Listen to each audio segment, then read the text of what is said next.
धर्मेंद्र जी, एक मिनट। निधन संबंधी उल्लेख करना है, प्लीज बैठिए बैठिए बैठिए।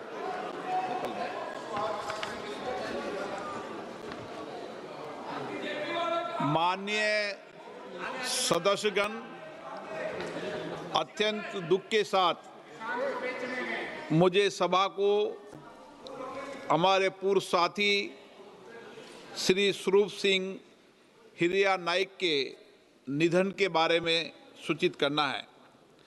वे महाराष्ट्र के नंदुरबार संसदीय निर्वाचन क्षेत्र से 6ठी और 7वीं लोकसभा के सदस्य थे। श्री नाइक 8 कार्यकाल के लिए महाराष्ट्र विधानसभा के सदस्य रहे। वे महाराष्ट्र विधानसभा के सदस्य भी रहे। उन्होंने महाराष्ट्र सरकार के मंत्री के रूप में अपनी सेवाएं दी। श्री स्वरूप सिंह हिरिया नाइक का निधन 24 दिसंबर 2025 को 87 वर्ष की आयु में महाराष्ट्र के नंदुरबार में हुआ।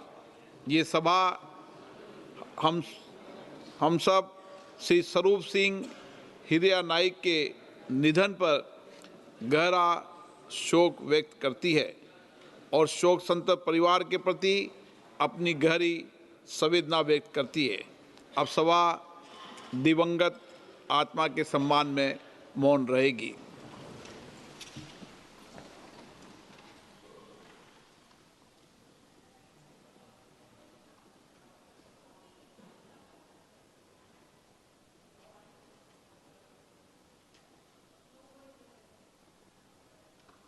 ओम शांति।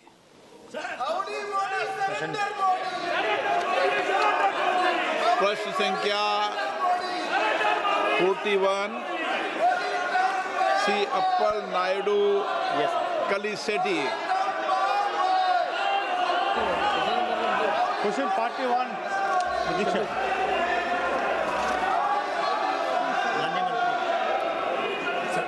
उत्तर रखा गया महोदय। उत्तर सभा पटल। मान्य सदस्य, విజయనగరం జిల్లాలో బీఎస్పీ మరియు ఇతర బలగాలు చేదోచుకున్న స్థానిక యువత నిర్మితమైన మార్గదర్శనం, దరఖాస్తు సహాయం మరియు శారీరక శిక్షణ అందించేందుకు ప్రత్యేకమైన సిఏపిఎఫ్ రిక్రూట్మెంట్ సెలక్షన్ సెంటర్ను ఏర్పాటు చేయడానికి ప్రభుత్వం పరిశీలిస్తుందా? అదేవిధంగా ఈ ప్రాంతానికి చెందిన రిక్రూట్మెంట్లు తమ ప్రాథమిక శిక్షను స్వస్థలానికి సమీపంలోనే పొందేలా విజయనగరం జిల్లాలో ఒక రిక్రూట్మెంట్ ట్రైనింగ్ సెంటర్ను ఏర్పాటు చేసే సాధ్యతను కూడా ప్రభుత్వం పరిశీలిస్తుందా?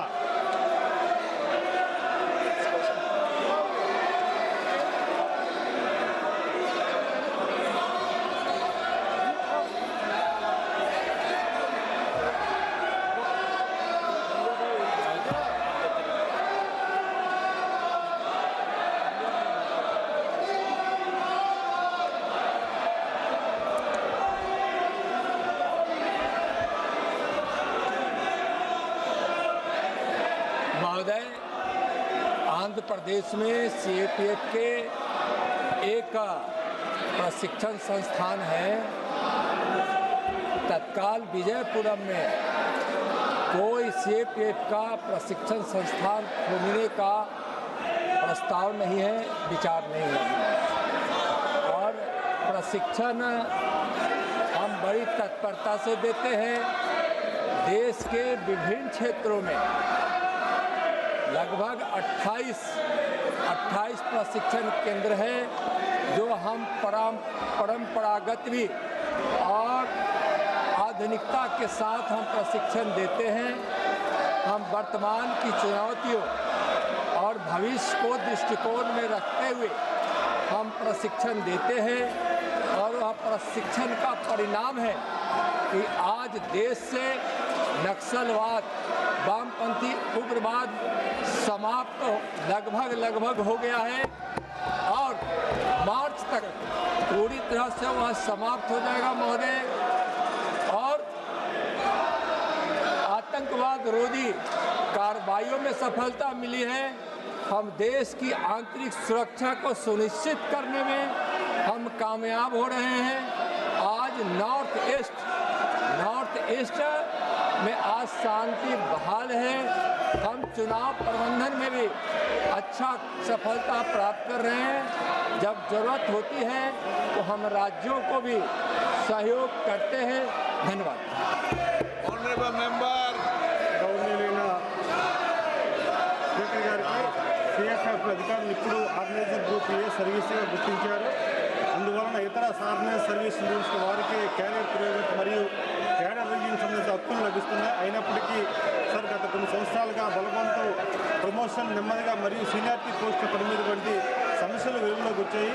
ఈ సమస్యలను గమనించి గౌరవనీయ సుప్రీంకోర్టు సీనియారిటీ లెవెల్ సిబ్బంది నియామకాన్ని సమీక్షించాలని సూచించింది. మరియు 2025 మేలో సెంట్రల్ ఆర్మీ పోలీస్ ఫోర్స్ సిఏపిఎఫ్లో అన్ని క్యాడర్లను సమగ్ర సమీక్షలను 6 నెలల్లో పూర్తి చేయాలని సూచించింది. నా క్వశ్చన్ సప్లిమెంటరీ క్వశ్చన్ గవర్నర్ మంత్రి గారికి బార్డర్ సెక్యూరిటీ ఫోర్స్ బిఎస్పీ సంబంధిత క్యాడర్ సమీక్ష ప్రస్తుతం ఏ స్థాయిలో ఉంది మరియు సుప్రీంకోర్టు ఆదేశాలు పూర్తిగా ఎప్పటికి అమలు చేయబడతాయో మీ ద్వారా సమాచారం ఇవ్వగలని కోరుతున్నాను అధ్యక్ష. Thank you.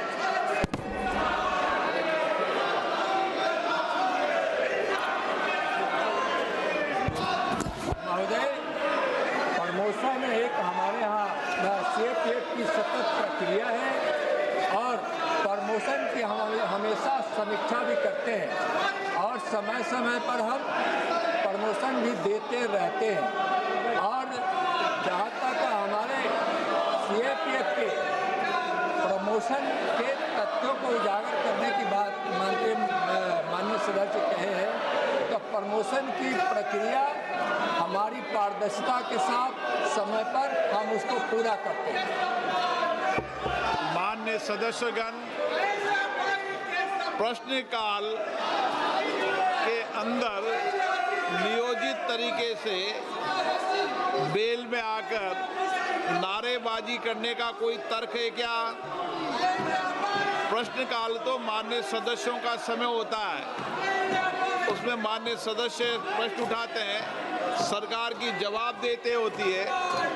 आप प्रश्नकाल के अंदर नियोजित तरीके से सदन के अंदर नारेबाजी करते हैं, ये उचित है क्या? आप सदन चलने दें। महामहिम राष्ट्रपति जी के अभिभाषण पर चर्चा होगी, बजट पर चर्चा होगी, सभी मान्य सदस्यों को पर्याप्त मौका मिलेगा। आप अगर सदन नहीं चलाना चाहते हैं और आप नारेबाजी हंगामा करना ही चाहते हैं तो सदन की कार्रवाई आज 12 बजे तक के लिए स्थगित की जाती है।